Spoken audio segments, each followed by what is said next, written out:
स्वागत है एक और नई वीडियो में। इस वीडियो में बात करने वाले हैं उन 3 टॉपिक्स के ऊपर जो आपका कॉन्फिडेंस यहाँ से यहाँ ले जाएंगे और सामने वाला आपसे बात करने में या फिर आपको डिसरिस्पेक्ट करने में 5 बार सोचेगा। मैं नहीं कहूँगा 100 बार सोचेगा, क्योंकि 100 बार तो कोई नहीं सोचेगा भाई। Chapter 1 ownership. जब तुम ये कहते हो कि ये मैं नहीं कर सकता, और ऐसा हम कभी कभार कह भी देते हैं कि भाई ये मुझसे नहीं होगा, तब तुम सामने वाले को ये बता रहे हो कि तुम पावरलेस हो, तुम्हारे अंदर उतनी पावर ही नहीं है कि तुम वो काम कर सको। पर जब तुम ये कहते हो कि नहीं भाई ये मैं काम कर लूँगा, कुछ भी हो मैं कर दूँगा ये, तब तुम लोगों को बता रहे हो कि नहीं तुम पावरफुल हो, तुम वो काम हर एक हाल में कर सकते हो, तुम्हारे अंदर इतनी स्ट्रेंथ है। और यही बेस होता है तुम्हारे कॉन्फिडेंस का। It's so simple. Chapter 2 growth over perfection. जब भी तुम कोई नया काम शुरू करने की कोशिश करते हो, कोई भी, जैसे कंटेंट क्रिएशन हो गया या कोई भी स्किल सीखना, जो भी तुम सीखते हो या फिर जो भी तुम करते हो, उसमें एक चीज़ कॉमन है, तुम बहाने बनाते। अरे मेरे पास ये नहीं है, मेरे पास वो नहीं है। तुम बहुत सारे बहाने बनाते। बहाने बनाने की ज़रूरत नहीं है, क्योंकि तुम दूसरों से झूठ बोल सकते हो पर खुद से कभी भी झूठ नहीं बोल सकते हो। ये याद रखो, तुम खुद से कभी भी झूठ नहीं बोल पाओगे। भले तुम खुद को तसल्ली देने के लिए कुछ बोल रहे हो, पर तुम्हारा मन अच्छे से जानता है कि तुम उसे झूठी तसल्ली दे रहे हो, उसे झूठ बोल रहे हो कि तुम्हें वो काम करना ही नहीं है, तुम आलसी हो। और ये सबके साथ होता है भाई। हम भी कोई हरिश्चंद्र नहीं है, हम भी बस ग्रो ही कर रहे हैं। कभी भी लाइफ में ना परफेक्ट होने की कोशिश मत करो, बेटर होने की कोशिश करो। अभी चल रही है, आज 7 जुलाई है।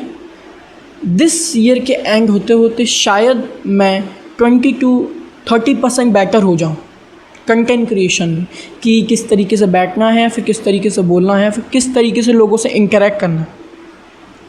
और ये सब आप रिलेट कर सकते हैं कि ये एक शुरुआत, जो बिगिनर है, जो भी कंटेंट क्रिएशन स्टार्ट कर रहा है, उसके साथ ऐसा होता है। हम टॉपिक से थोड़ा अलग जा रहे हैं, टॉपिक पे आते हैं। तो बहाने मत बनाओ, परफेक्ट होने की कोशिश मत करो, बेटर होने की कोशिश करो। और कभी अगर कंटेंट क्रिएशन की जर्नी में या फिर किसी भी जर्नी में जहाँ तुम लोगों के माइंडसेट से अलग काम कर, तुम ना अपने घर वालों की सुन रहे हो, ना किसी की भी नहीं, अपने दोस्तों की भी नहीं, तुम्हारी डिसरिस्पेक्ट की जा रही है, तो तुम एक बात याद रखो, वो ये है, man are don't blame they change. वो कभी दूसरों को ब्लेम नहीं करते, कंप्लेंट नहीं करते, वो महफिलें छोड़ देते हैं। तुम उन लोगों से बात करना ही बंद करो जो तुम्हारी मदद नहीं, तुम्हें गिराने की कोशिश कर रहे हैं। बिकॉज अगर तुम इंडिया में हो तो कोई भी ये नहीं चाहता है कि तुम उससे ऊपर चले जाओ। वो ये चाहता है कि हाँ ठीक है तुम करो, तुम कमाओ, पर उससे ज़्यादा नहीं। और ये हर्ष रियलिटी है, इससे तुम मुकर नहीं सकते। Chapter 3 why ego matter. ये इस वीडियो का सबसे बेस्ट पार्ट होने वाला।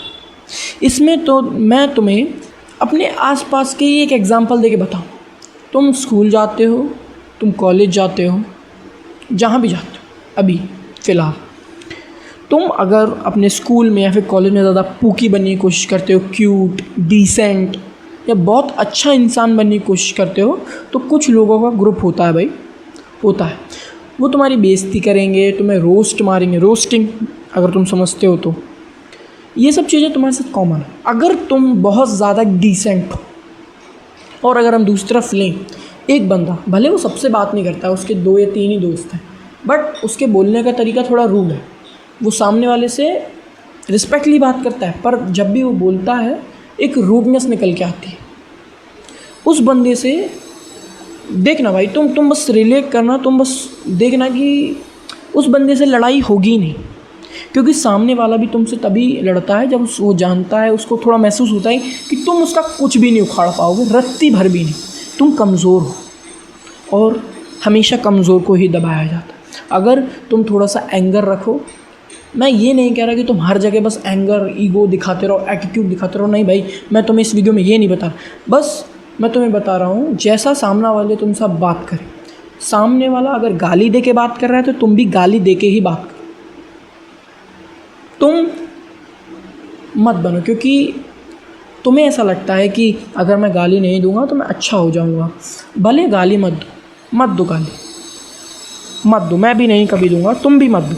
बस एक बात याद रखो, सामने वाला को नहीं पता है कि तुम कितने अच्छे हो, कितने बुरे हो, संत हो या फिर नहीं। बेइज्जती हो जाएगी और बेइज्जती तुम्हारी ही होगी। तो इससे शायद थोड़ी रूडनेस लाओ। मैं तुमसे ये नहीं कह रहा कि तुम हर एक बंदे से लड़ने बैठ जाओ, बस थोड़ी सी रूडनेस होनी चाहिए। क्योंकि अगर तुम्हारे अंदर थोड़ा सा एटीट्यूड होगा तो सामने वाला तुमसे बात करने में और लड़ने में सोचेगा कि नहीं भाई, इससे लड़ेंगे तो ये रोस्ट तो मार ही देगा। और एट द एंड मैं तुमसे यही कहूँगा, स्टे और गोल। Please like and subscribe this channel for more such type of content. और मिलते हैं एक नई वीडियो में। तब तक के लिए सावधान रहें, सतर्क रहें।